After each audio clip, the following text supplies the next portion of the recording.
This is CBC Vancouver News.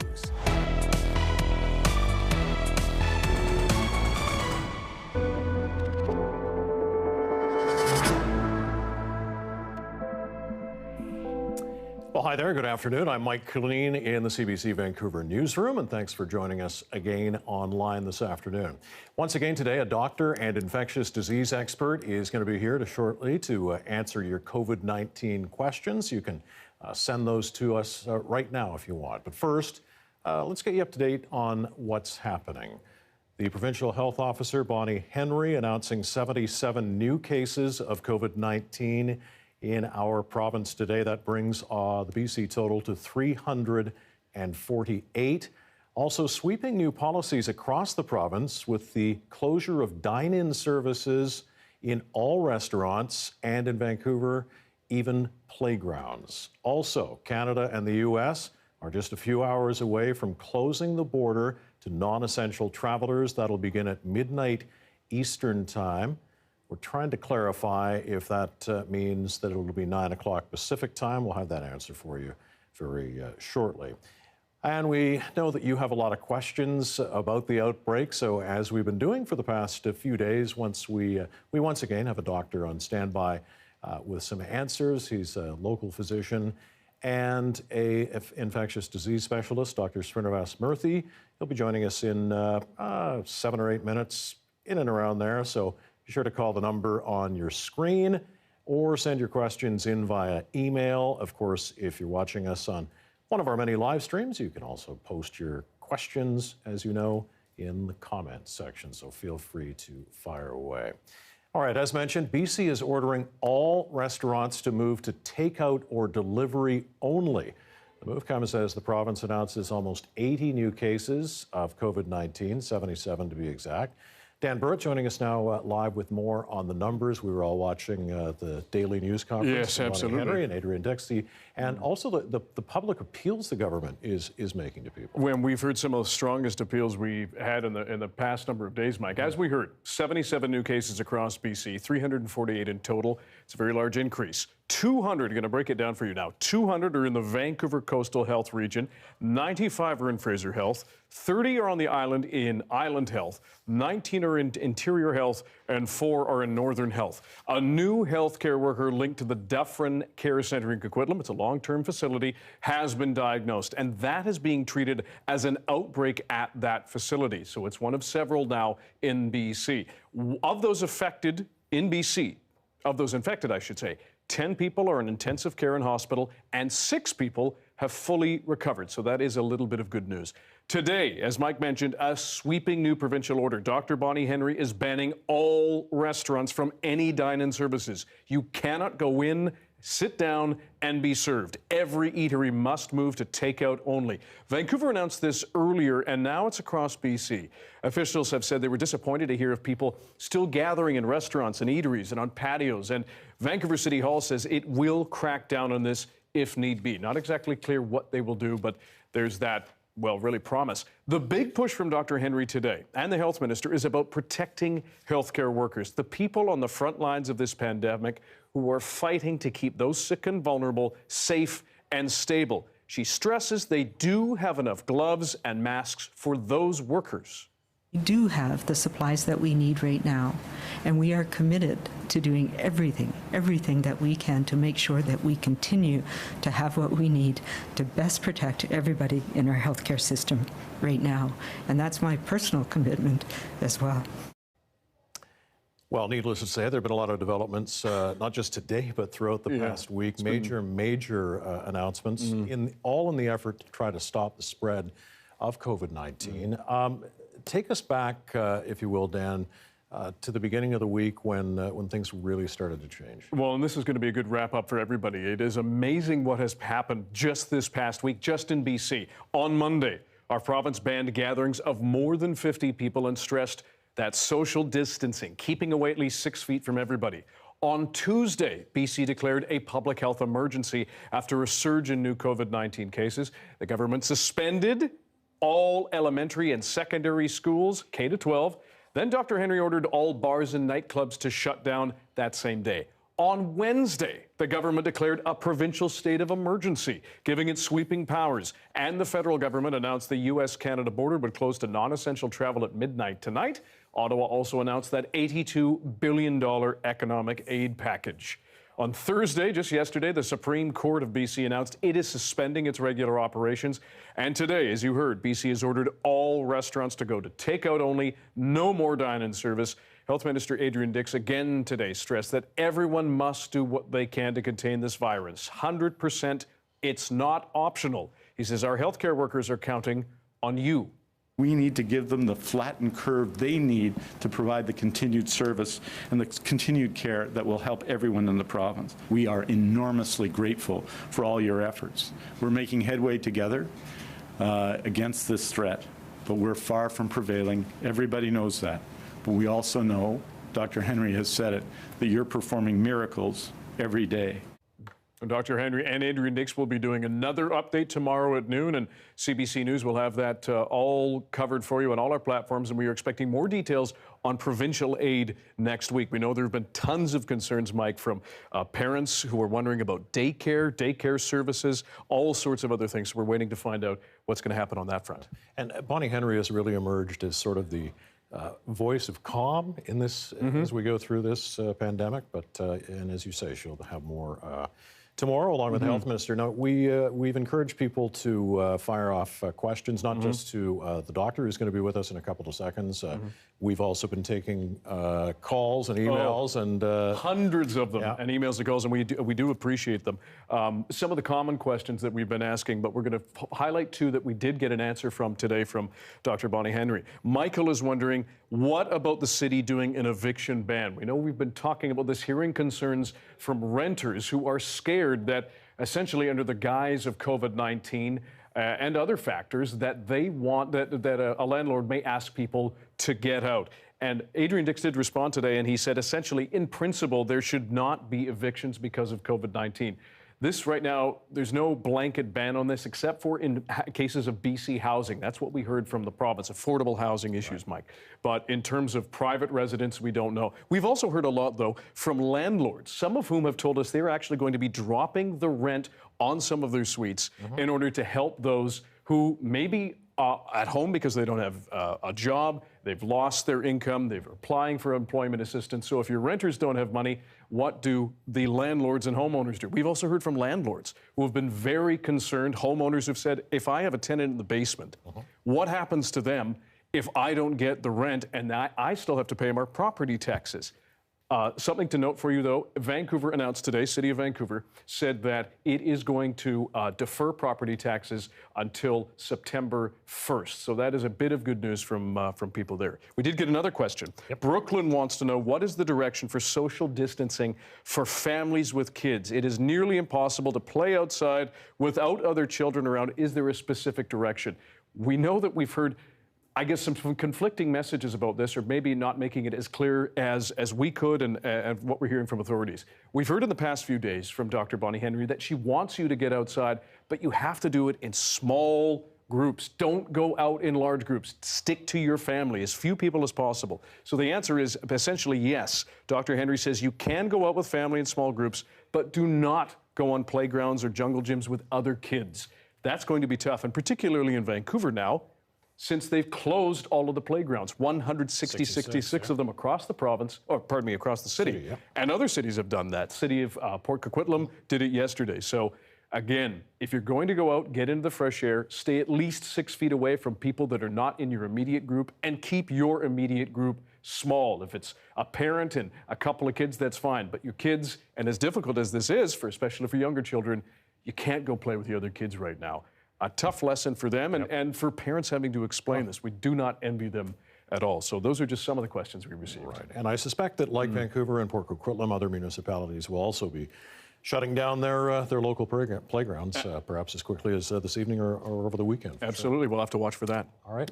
Very good, Dan. Thank you very much. Very comprehensive update there, and a lot of questions, of course, about what we can do and what we can't do and what we should and shouldn't do. And obviously a lot of medical questions about COVID-19. And once again tonight, we are going to try to answer some of those questions for you, so feel free to fire away. You see the telephone number on the screen there. And of course, you can also email us or just send us a note on any of the social media platforms that you happen to be on, Facebook, YouTube, or Twitter.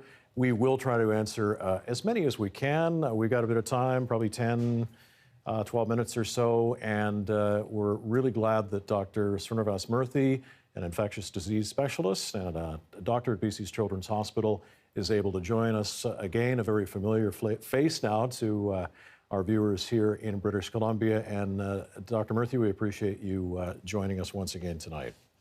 Good to see you, Mike. All right, well, let's get to some questions. I just got to scroll down on my laptop here.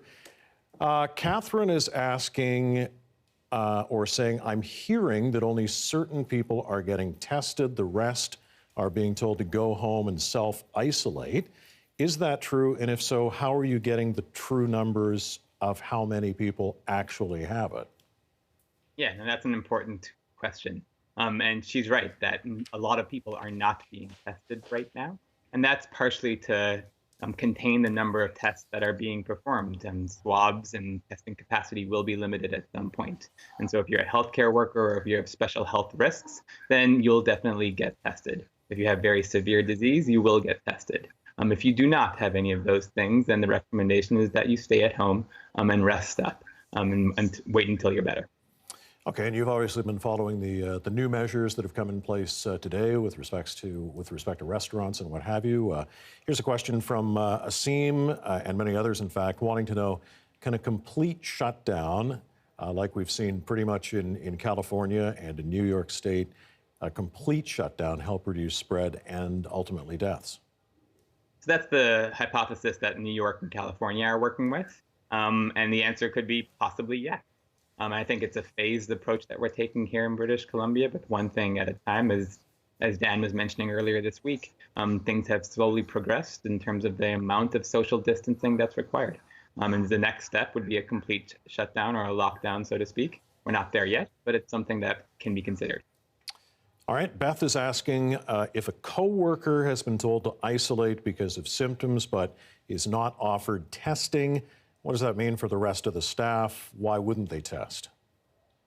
And so once again, it's about conserving the test, the people who actually need it to manage their symptoms specifically themselves. And so if that person had an exposure to someone who is sick, it may or may not have been COVID related. And so the person who was sick should go home and stay home. And everybody else is staying home right now at this point as well. And so if you have no symptoms, you are unlikely to pass it on. But regardless, staying home would be the recommendation there. All right, Brendan wants to know, why are older folks at higher risk? Any physiological reasons other than pre-existing respiratory issues? So that's the reason. That's the main reason we're going with right now, that older folks tend to have more comorbid diseases, like we say. There may be some other reasons that a lot of smart scientists are working on in terms of what changes as you get older and may make you at higher risk of this specific infection.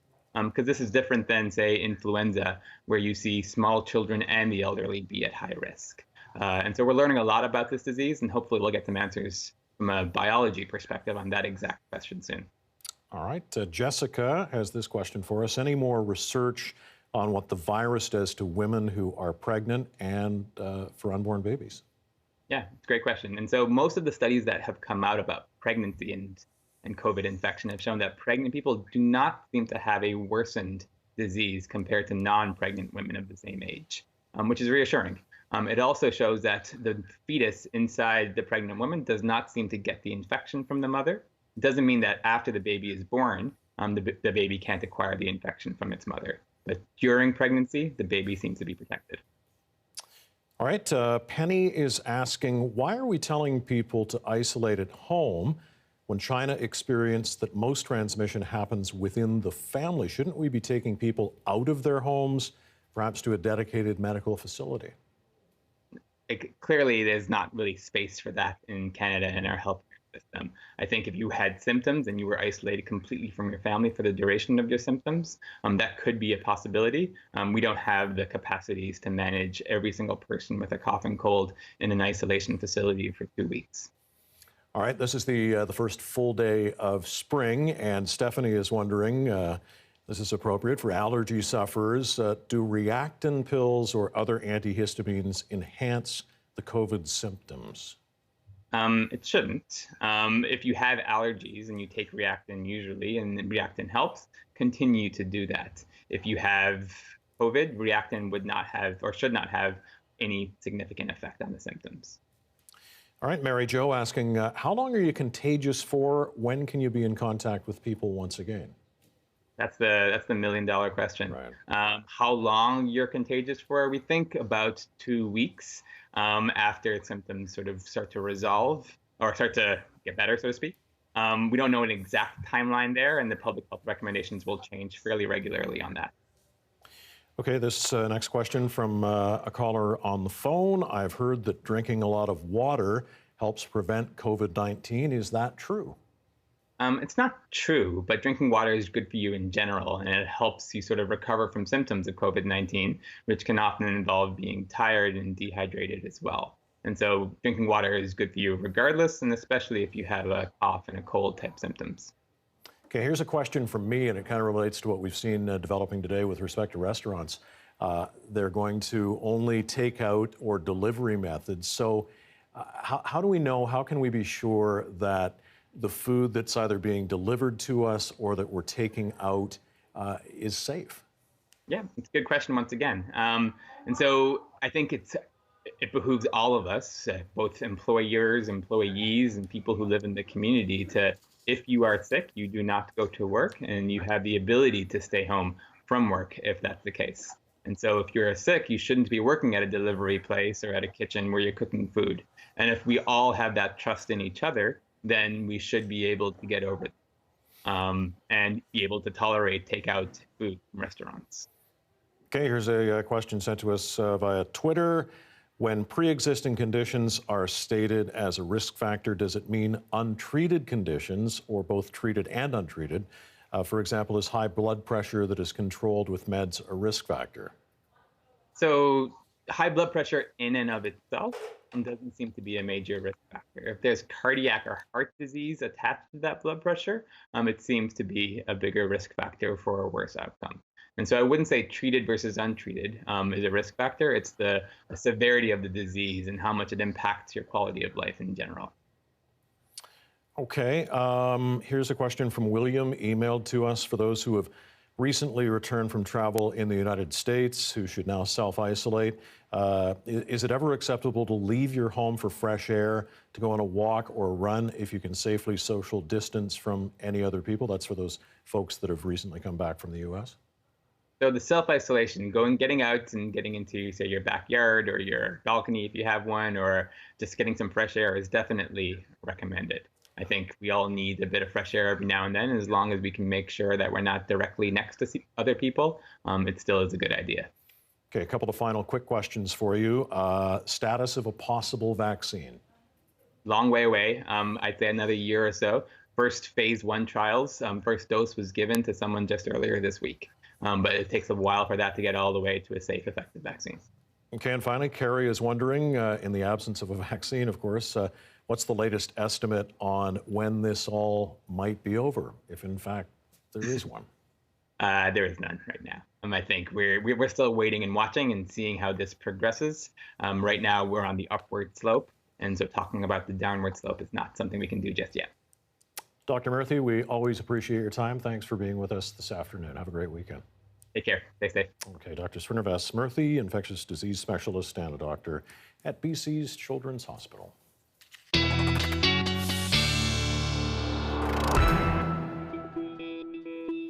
Meteorologist Brett Sonderholm is here. Hooray! We've made it through the week? We did.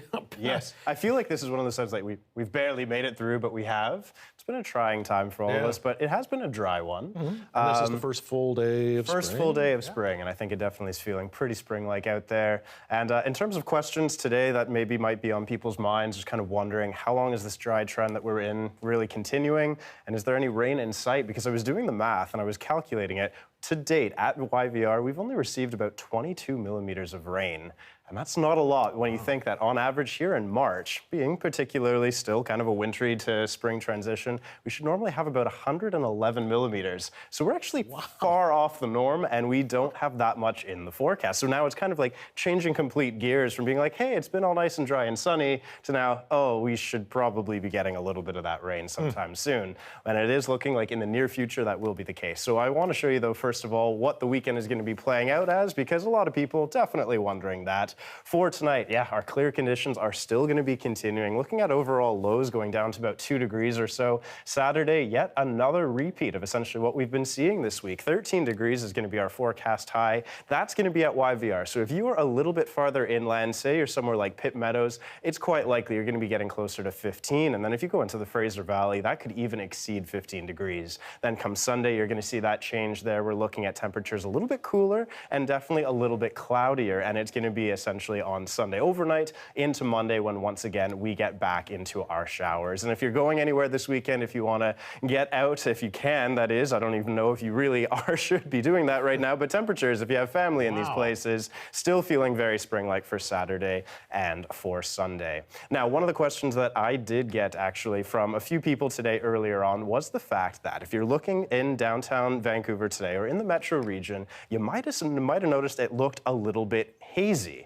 And kind of what's going on with that. And if you don't know what I'm talking about, take a look at some of these pictures that we're seeing earlier today. Kind of just see that there's this like faint bluish kind of haze to the sky, maybe a bit reddish orange, depending on the way that you look at it. What's that all about? Well, the explanation for this is actually pretty straightforward. Because we have had such stable air and it hasn't been able to really mix all around that much, we haven't seen a lot of rain or anything to clear out the atmosphere, you're going to get these little particles of haze that are just going to stay trapped relatively at the surface. It's not necessarily bad per se, because of course there are other pollutants that are going to be in the atmosphere, but because we haven't had rain in so long, everything is just kind of collecting, and certainly dust is a portion of that as well, coming off of our roads and things, and it's just kind of hanging there. So essentially, hold on until Sunday into Monday, and we're going to see those clear skies really come through, kind of ironically because we need the rain in order to clear our skies a little bit. So there you would have it. Looking to the east today, and I did notice that sort of reddish haze. And that is usually after about a week, pretty traditional, no matter where you are in the world, essentially. If you've had a week about dry weather, you get a little bit of those particles in the atmosphere, but nothing to be too concerned about. All right. Yeah. Thank you, sir. You're welcome. Appreciate it. 5:22 right now. That's it for us online right now, but we will be back at 6 o'clock again online and on CBC television. We have a 20-minute newscast at 6 o'clock, which will be followed by national and international news. On the national, our colleague Anita Bath contributing to the national broadcasts throughout the evening as well. So for now, that's it for us. Thanks so much for watching. Stay healthy, stay safe, and we will see you again shortly.